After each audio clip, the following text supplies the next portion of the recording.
There's one piece of writing advice that I have heard repeated around a few places, and it's gotten to the point where some authors actually consider it a rule.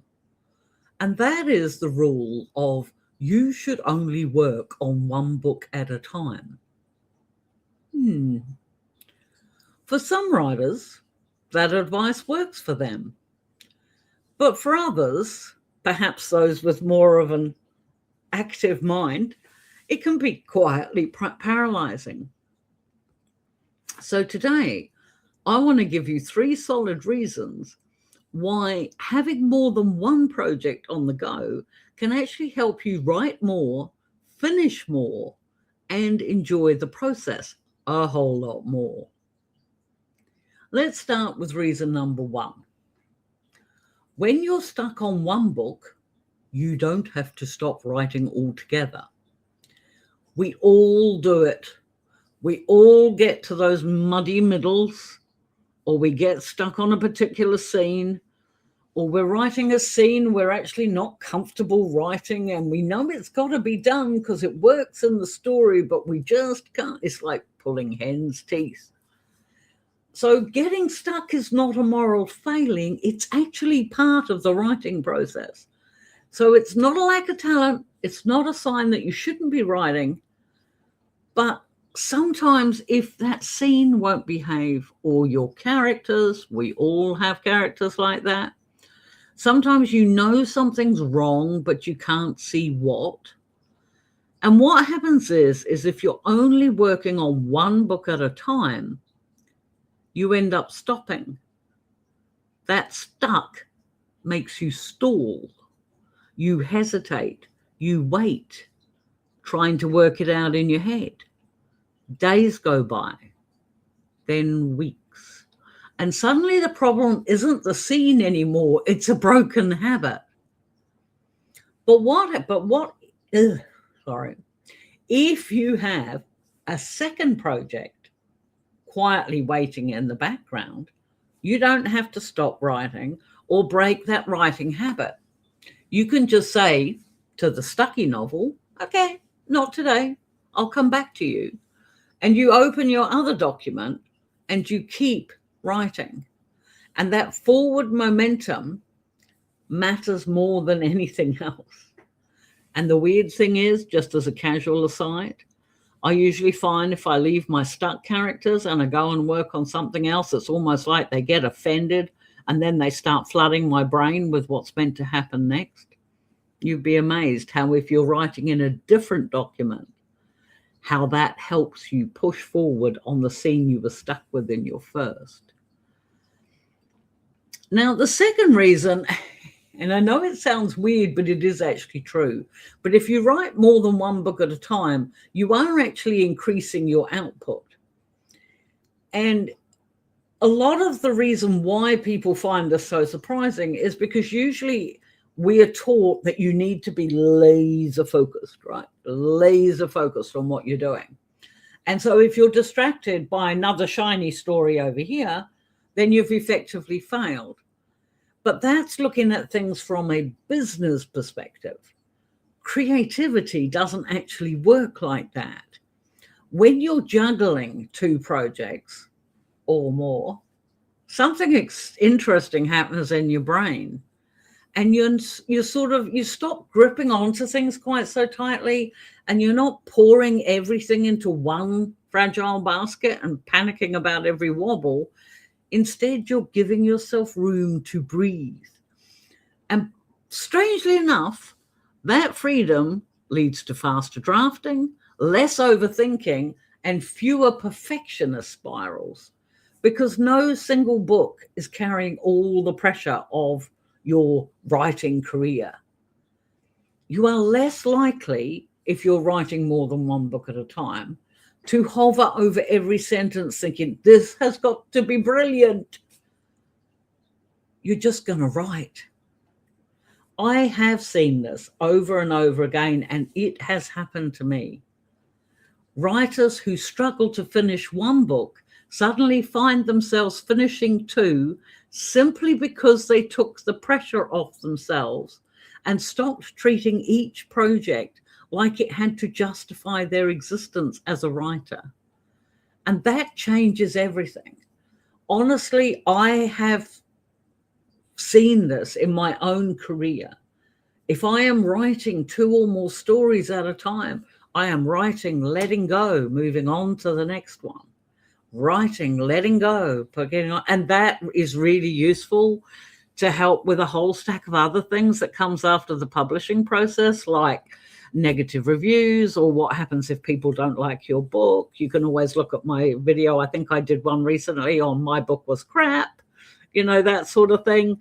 So if you're not focused just on the one thing, it doesn't become this magnum opus sort of situation. It becomes a story you want to tell. And a story you want to tell is a lot easier to finish than a magnum opus.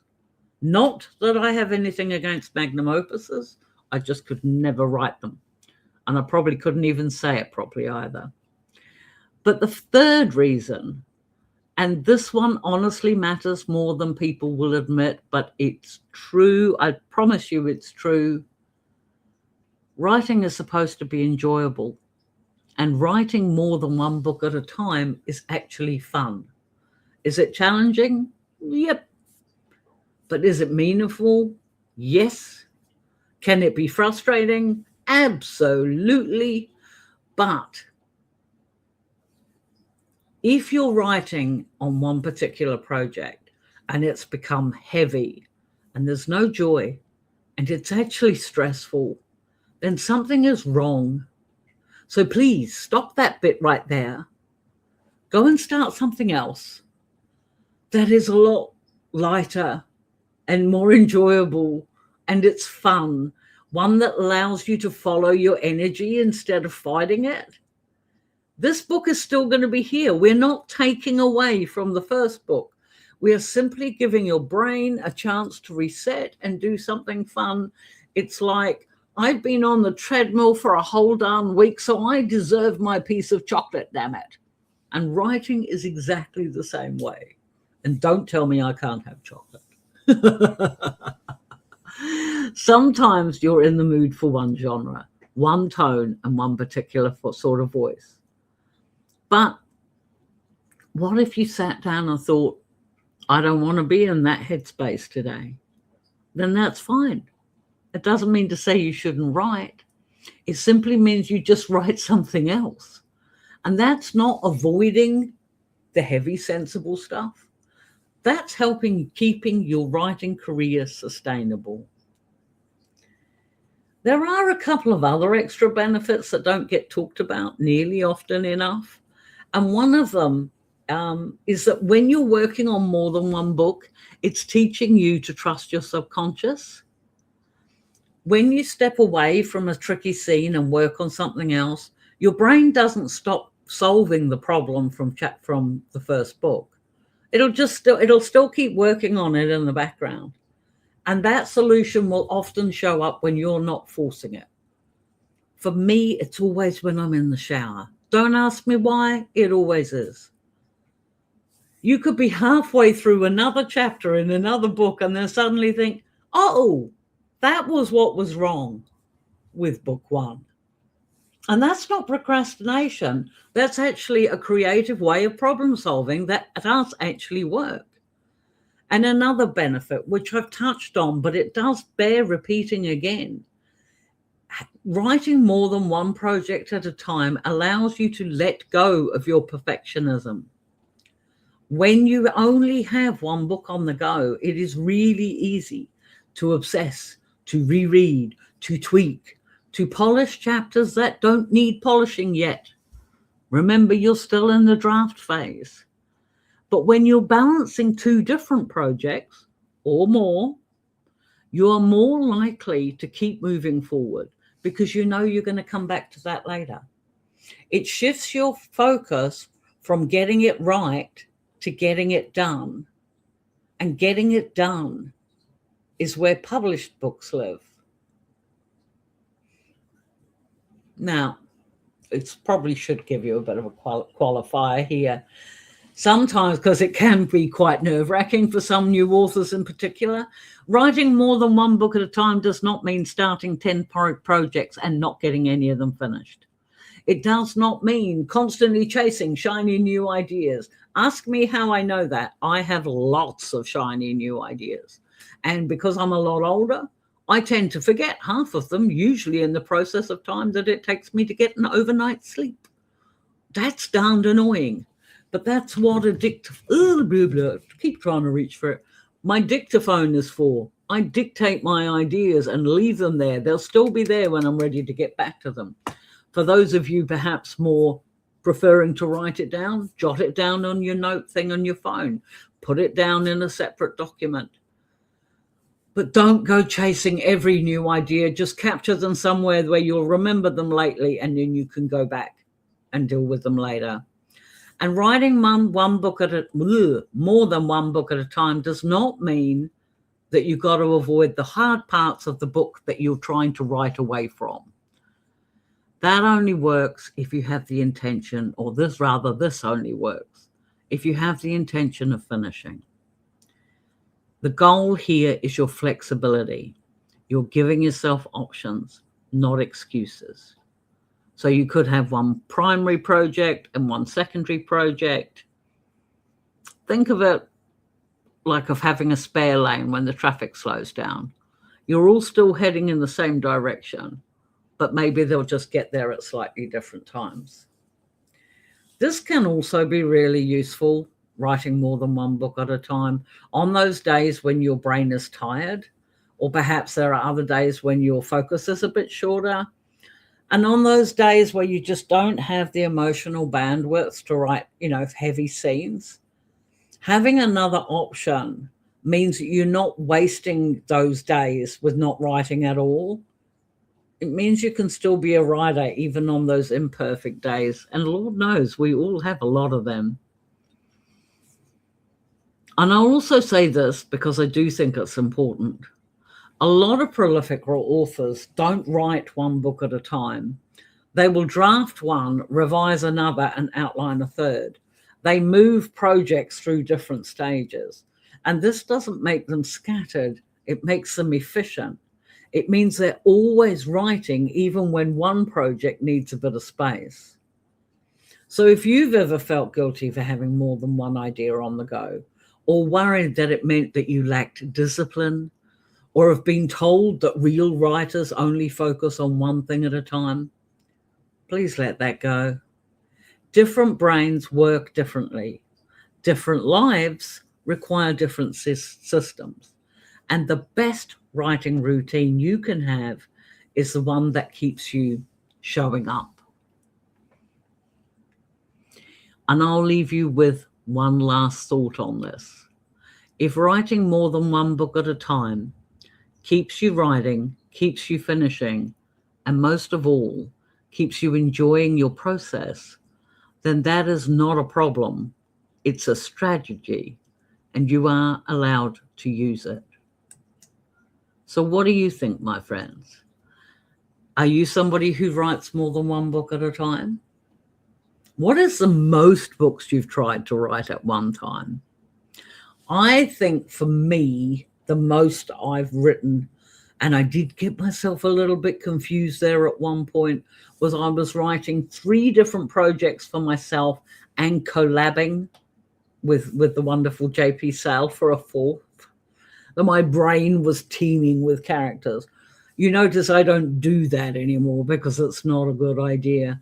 But I will also, because I have books that I need to write for my readers, because, they're series books and my readers are expecting, I've been trying to be very consistent in how I put my books out now so that my readers don't have to wait long times between books in a series.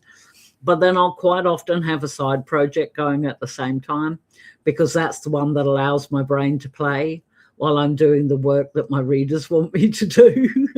But what about you? Do you have a dozen ideas on the go? Is your wow if you do, because that's incredible.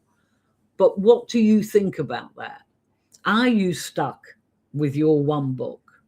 Can you see that maybe there's some benefit from writing, starting something else to do on the side, have a bit of a side hustle in your writing business?